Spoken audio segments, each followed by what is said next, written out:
Welcome back to the deep dive, everyone. I am absolutely buzzing today, Jamie.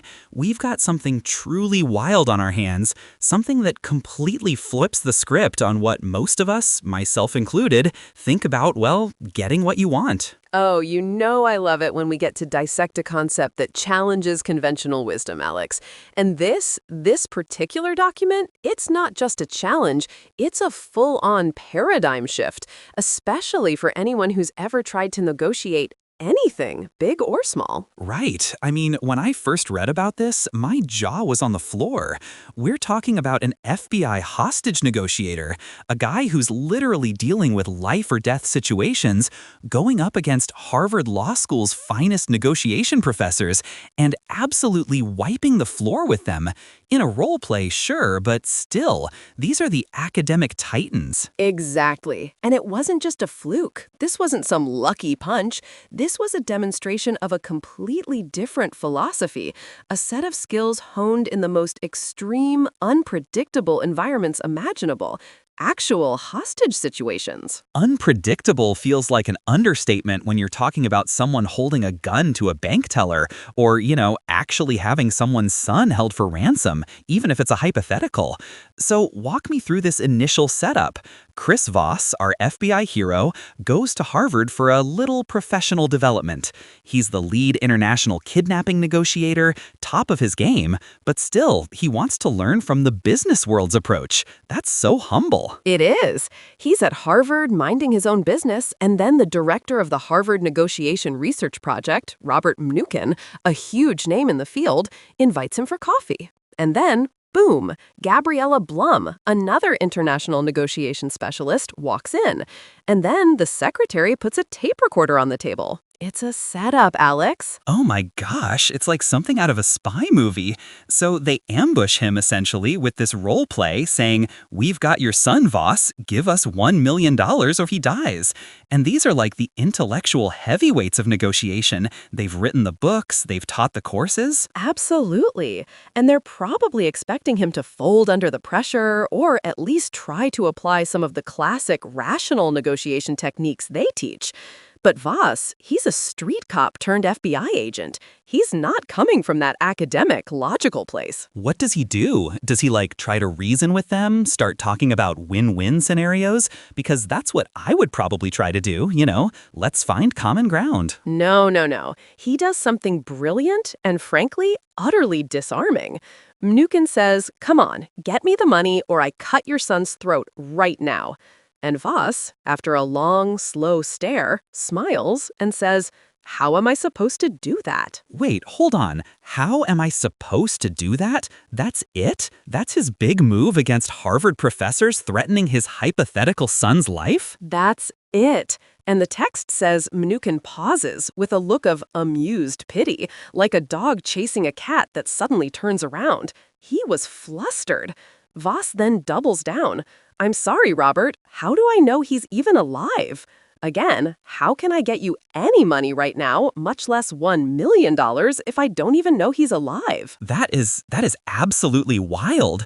So he's not engaging with their demand, he's not offering a counter, he's just asking a question that shifts the responsibility for solving his problem onto them.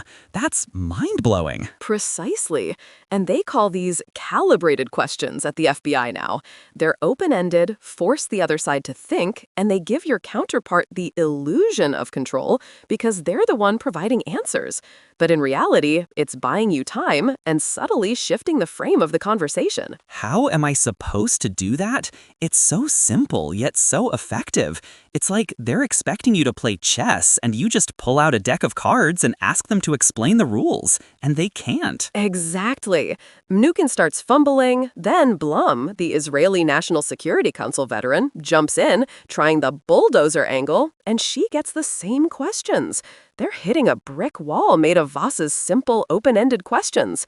Their logical academic framework just can't cope with it. Wow, and this isn't just about winning a mock negotiation. This is about what works in the real world when lives are on the line. The text talks about how the FBI's techniques were developed experientially, through trial and error in crisis situations, not in intellectual debates. If it didn't work, someone died. And that's the core core of it, isn't it? The FBI's approach had to work. It was an iterative process, refining tools day after day. But the big question Voss had was, why did they work? And more importantly, would they work with normal humans, not just mercenaries and terrorists? Spoiler alert, they did. And this is where the academic world, or at least one part of it, had to catch up. Because the Harvard approach, as brilliantly laid out in books like Getting to Yes, was all about rational problem solving, separating emotion from the problem, focusing on interests, generating win-win options. Which sounds fantastic in theory, right? Like, who wouldn't want a mutually beneficial, rational outcome? But then you have Nobel laureate Daniel Kahneman and Amos Tversky, who basically blew that whole rational actor theory out of the water with behavioral economics. They showed that humans are anything but rational. Oh yes, Kahneman's thinking fast and slow, System 1 and System 2, this is where it all connects. Spot on, Alex. Kahneman and Tversky proved that our animal mind, System 1, the fast, instinctive, emotional part, is far more influential than System 2, our slow, deliberative, logical mind. System 1's feelings and impressions actually guide and steer our rational thoughts. So if you only focus on System 2 logic, you're missing the entire river that feeds the logical stream. So the Harvard professors were trying to talk to Voss's System 2, his logical brain, with their demands and expectations, but Voss, with how am I supposed to do that, was talking straight to their System 1, their emotional brain, making them feel like their offer wasn't good enough, making them uncomfortable, making them realize they had a problem to solve. Exactly. And that emotional reaction then informed their System 2. It's like trying to make an omelet without cracking the egg first. You can have all the fancy recipes in the world, but if you don't deal with the raw emotional ingredient, you're stuck. This is so good. It's like when you're arguing with someone and you're just throwing facts at them and they're still not getting it. It's because you're talking to their System 2, but their System 1 is screaming something entirely different, something based on fear or pride or a deeply held bias. Precisely. And the FBI realized this the hard way after tragic incidents like Ruby Ridge and Waco. Getting to yes just didn't work with people who thought they were the Messiah or were in extreme emotional crisis. You can't problem solve with someone who's not rational. So they had to pivot. They had to shift from quid pro quo bargaining to something that laser focused on the animal, emotional, and irrational. They needed psychological skills, not just logical arguments. And that's where tactical empathy comes in. It's the centerpiece of this approach. It's listening as a martial art. It's about demonstrating understanding, making people feel heard and accepted. Because, as the text points out, when people feel listened to, they listen to themselves more carefully, become less defensive, and then they're more willing to listen to others. Okay, so it's not just passively listening, it's active listening, but with a specific tactical goal. It's like you're trying to disarm them, calm them, not by telling them to calm down, but by showing them you understand. Bingo. And this brings us to one of the most immediate and powerful tools, the voice. Not just what you say, but how you say it. The text introduces 3 voice tones: the late-night FM DJ voice, the positive playful voice, and the direct assertive voice. And it warns us to basically forget the assertive voice most of the time. The DJ voice, I remember reading about this. Deep, soft, slow, and reassuring. It's like you're instantly conveying, I've got this, I'm in control. That's such a counterintuitive move when you're in a high-stakes situation. My instinct would be to be assertive, forceful. And that's why it's so powerful, because you're going against their expectation. You're radiating warmth and acceptance, which conversations flow.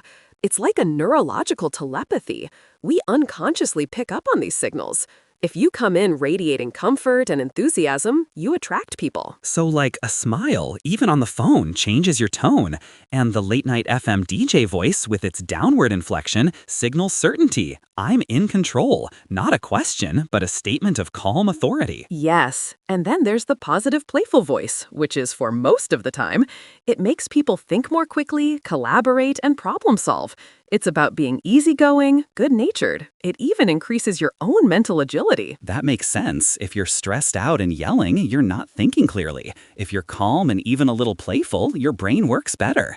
So back to the bank robbery story. This is where these voices come into play, right? Absolutely. This is Chris Voss's first big, in-your-face hostage job. Bank robbers, one hits a security guard, puts a gun to a teller's head, empty chamber click, super intense. They're initially getting misinformation, the robbers claiming there are more of them, that they want to surrender, but they're really trying to buy time, trying to escape. Oh, the classic smokescreen. We've got partners, they're more dangerous than me, trying to confuse the authorities. And the FBI negotiator, Joe, is on the phone for hours, getting nowhere. Right. And this highlights a crucial point. Assumptions blind, hypotheses guide. Great negotiators are ready for surprises, holding multiple hypotheses, testing them with new information. But often, we stick to what we believe, or we're so preoccupied with our own arguments that we can't truly listen. That's the schizophrenia he talks about. Everyone's just